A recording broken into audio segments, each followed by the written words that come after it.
Hi guys, welcome to my channel. వీడియోని అయితే కంప్లీట్గా చూడండి, చాలా ఇంట్రెస్టింగ్గా ఉంటుంది. మనమైతే గుప్పడంత మంచు సీరియల్లోని రోజు ఒక సీన్ అయితే చెప్పుకుంటున్నాం కదా. ఈరోజు కూడా ఒక సీన్ అయితే చెప్పుకుందాము, చాలా బాగుంటుంది. సో వీడియోని అయితే కంప్లీట్గా చూసేయండి.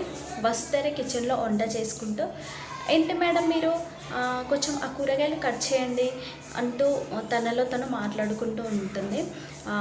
రిషి సార్ కూడా ఆల్రౌండర్, సేమ్ ఇలాగే అంటూ వసుధర తనలో తను మాట్లాడుకుంటూ ఉంటుంది. కాకపోతే కొంచెం కోపం ఎక్కువ, అంతే. రిషి సార్కి నాలాంటి పర్సన్ దొరకడం రిషి సార్ లక్కీ అంటూ వెనుకకి తిరగానే రిషి సార్ అయితే అక్కడికి రావడం జరుగుతుంది. ఒక్కసారిగా వసుధర షాక్ అయి రిషి సార్ని అయితే చూస్తుంది అనమాట. సో ఈ వీడియో అయితే ఇప్పుడు సోషల్ మీడియాలో చాలా బాగా వైరల్ అవుతుంది. గుప్పడంత మంచు సీరియల్లోని చాలా సీన్స్ అయితే వీళ్ళిద్దరి మధ్యలో జరిగిన సీన్స్ అయితే చాలా బాగుంటాయి. ఇవి సీన్స్ కూడా సోషల్ మీడియాలో బాగా ఎప్పటికప్పుడు ట్రెండింగ్లో ఉంటాయి అన్నమాట. ప్రతిరోజు కూడా ఏదో ఒక సీన్ అయితే ఖచ్చితంగా వైరల్ అవుతూ ఉంటుంది సోషల్ మీడియాలో. సో ఈరోజు గుప్పడంత మంచి సీరియల్లో సీన్ అయితే ఇది. మీకు ఈ సీన్ నచ్చితే ఒక లైక్ చేయండి. ఎలాంటి వీడియోస్ కోసం మన ఛానల్ అయితే సబ్స్క్రైబ్ చేసుకుని బెల్ ఐకాన్ని క్లిక్ చేయండి.